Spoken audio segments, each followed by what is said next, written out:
মৃত বাড়িতে কান্নাকাটি থাকবে, এটাই খুব স্বাভাবিক, তাই না? আমি, আমার স্ত্রী তৃষা আর আম্মা তিনজন মিলে মিতু মানে আমার বোনের বাড়িতে এসেছি। রাতে ঘুমের মাঝে ওর শাশুড়ি স্ট্রোক করে মারা গেছে। আত্মীয় স্বজন এসে ভরে গেছে, এদের মধ্যে আবার অনেকগুলো মাতব্বর গজিয়ে উঠেছে। কেউ এই ব্যবস্থা করছে, কেউ ওই ব্যবস্থা করছে, যা হয় আর কি। মিতুকে দেখলাম সাদা একটা ওড়না মাথায় দিয়ে এক কোণে বসে আছে। মিতুর হাজব্যান্ড রাহাত হাউমাউ করে কেঁদে চলেছে। ওর ননদরা সবাই চলে এসেছে। দাফন শেষ করে তারপর তৃষা আর আম্মাকে নিয়ে বাড়ি ফিরে এলাম। পরের দিন আম্মা আর তৃষা আবার খাবার দাবার নিয়ে ওই বাড়িতে গেল। প্রায় মাসখানেক পরে এক ছুটির দিনে গেলাম মিতুর ওখানে। রাহাত বাসায় ছিল না। মিতু বসে টিভি দেখছিল। আমি একটু অবাক হলাম। সোফার কাভারগুলো কি এরকম ছিল নাকি অন্যরকম মনে করতে পারছি না। তাছাড়া দেয়ালে সুন্দর একটা ওয়েল পেন্টিং ঝুলছে, দেখতে ভালো লাগছে। আমাকে দেখে মিতু খুব খুশি হলো। ভাইয়া বস, কি খাবি বল। এবার সত্যিই আমার অবাক হওয়ার পালা, কারণ এই বাড়িতে এসে আমি কখনোই আমার বোনের মুখে এই কথা শুনিনি। আরে কিছু খাবো না, শুধু তোকে দেখতে এলাম। তা কি করে হয় ভাইয়া? আচ্ছা শোন, তুই তো লাচ্ছি খেতে পছন্দ করিস, ফ্রিজে দই আছে, আমি এখনই বানিয়ে দিচ্ছি। আর তুই কিন্তু রাতে খাওয়া দাওয়া করে তারপর যাবি, তোর পছন্দ মতো রান্না করব আমি। না রে, রাতে খেতে পারবো না, তবে তোর হাতের লাচ্ছি খাই না অনেক দিন, সেটা বানিয়ে খাওয়া। মিতু প্রায় দৌড়ে উঠে চলে গেল আর কিছুক্ষণের মধ্যেই ফিরে এলো। আমি ঠান্ডা লাচ্ছির গ্লাস হাতে নিলাম। তারপর ওকে বললাম, এই পেন্টিংটা কি নতুন কিনেছিস নাকি? খুব সুন্দর তো, তোর পছন্দ হয়েছে ভাইয়া? আমি অনেক দিন ধরে কিনতে চাইছিলাম এরকম কিছু একটা, কিন্তু কিন্তু কি, আমার শাশুড়ি পছন্দ করতো না, তাই কেনা হয়নি। ভাইয়া তুই আমার বেডরুমে আয়, তোকে একটা জিনিস দেখাবো। আমাকে লাচ্ছির গ্লাস হাতে নিয়েই উঠে দাঁড়াতে হলো, কারণ ও আমার হাত ধরে প্রায় টানতে টানতে নিয়ে যাচ্ছে। রুমটাও খুব সুন্দর করে সাজিয়েছে, বাড়তি আসবাবপত্র সরিয়ে ফেলেছে, তাই ঘরটা বেশ বড় লাগছে। বেডশিট, পর্দা সব ম্যাচিং করা, নিচে ছোট ছোট কার্পেটের মতো কি যেন বলে ওগুলো, ফ্লোরে বিছানো। এক কথায় ঘরটা দেখেই মন ভালো হয়ে যাওয়ার মতো। তুই এত সুন্দর সাজাতে পারিস, আগে সাজাসনি কেন? তোর পছন্দ হয়েছে ভাইয়া? কেন হবে না, এত সুন্দর, মনে হচ্ছে কোনো স্বপ্নের মধ্যে ঢুকে গেছি। ভাবি এলে দেখাতাম, আমি রান্নাঘরটা খুব সুন্দরভাবে গুছিয়েছি। তুই ভাবিকে নিয়ে আসবে একদিন, আমি রান্না করে খাওয়াবো, আমার যা যা ইচ্ছে সব খাওয়াবো। এমন ভাবে বলছিস যেন তুই আর কোনোদিন আমাদেরকে খাওয়াসনি। হ্যাঁ খাইয়েছি, কিন্তু আমার ইচ্ছে মতো কখনো খাওয়াতে পারিনি। এইবার আমার ইচ্ছে মতো রান্না করে খাওয়াবো। আমি তখন বললাম, তোর কি হয়েছে মিতু, আমাকে বলতো। ও আমাকে আশ্চর্য করে দিয়ে সে বলল, আমার একটা সংসার হয়েছে যে ভাইয়া, এত বছর পর। মানে? আমি আকাশ থেকে পড়লাম। তারপর ও বলা শুরু করলো, আমার বিয়ে হয়েছে 8.5 বছর, অথচ আমি আমার পছন্দে কোনোদিন রান্না করতে পারিনি। আমার ঘর কি করে সাজাবো সেই সিদ্ধান্ত পর্যন্ত আমার শাশুড়ির ছিল। হ্যাঁ, অবশ্যই এটা ওনার সংসার, কিন্তু অন্তত আমার বেডরুম আর কিচেনের দায়িত্ব যেহেতু আমার, এই দুটো অংশ আমার জন্য ছাড় দেওয়া তার উচিত ছিল। এখন আমি মুক্ত, যা ইচ্ছে করতে পারি। রাহাত এসব খেয়াল করে না। তোর শাশুড়ি মারা গেছে, তোর কষ্ট লাগে না?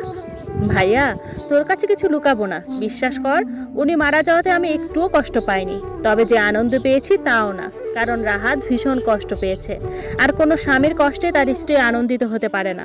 তবে একটা পাখিকে দীর্ঘদিন খাঁচায় আটকে রাখার পর যদি তাকে ছাড়া হয়, তাহলে সেই আনন্দ অনেক গুণ বেড়ে যায়। আমি হয়তো খারাপ মেয়ে, তাই মাঝে মাঝে চিন্তা করতাম বুড়িটা মরবে কবে। তাছাড়াও কথায় কথায় খোঁটা দেওয়া, গালমন্দ করা, এসব তো ছিলই। তোরা তো জানিসই, মা নিজেও জানে, সব সময় বলেছে মানিয়ে নিতে। আমি মানিয়ে নিয়েছি, কিন্তু এখন আর মানিয়ে নেওয়ার কিছুই নেই। আমার ছেলেটা যখন বড় হবে, তখন এই দোতলা বাড়ির একটা ফ্লোর ওদের জন্য ছেড়ে দেব। ওর বউ এসে নিজের মতো করে সংসার করবে। আর যদি এখানে থাকতে না চায়, তাহলেও কোনো সমস্যা নেই। দূরে থেকে যদি সম্পর্ক ভালো থাকে, তাহলে ক্ষতি কি? আমি যেই কষ্ট করেছি, অন্য কোনো মেয়েকে সে কষ্ট করতে দেব না। সংসারের নেশা বড্ড কঠিন রে ভাইয়া।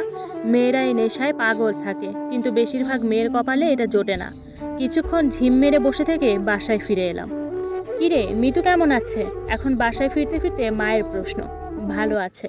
এই দিশা, সাগরকে পানি দাও, পরে দ্রুত চা বানাও। স্বামী ঘরে এসেছে কোনো খেয়াল নেই। দিব্যি রান্নাঘরের অন্য কাজ করছে। মা ড্রয়িং রুমে বসে বসে বস্তা পচা হিন্দি সিরিয়াল দেখছে। আমার বিরক্ত লাগছে, সারাদিন একটা মানুষ এই জিনিসগুলো কিভাবে দেখে।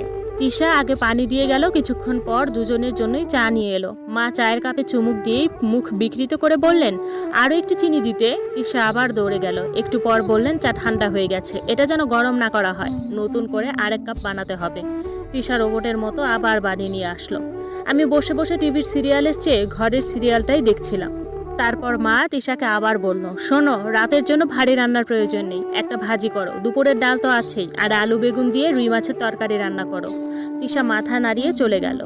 রাতের খাবার শেষ করে আমি শুয়ে পড়েছি। আমি জানি তিশার আসতে দেরি হবে, সে সব কিছু গোছাবে, থালা বাসন মাজবে, তারপর আসবে।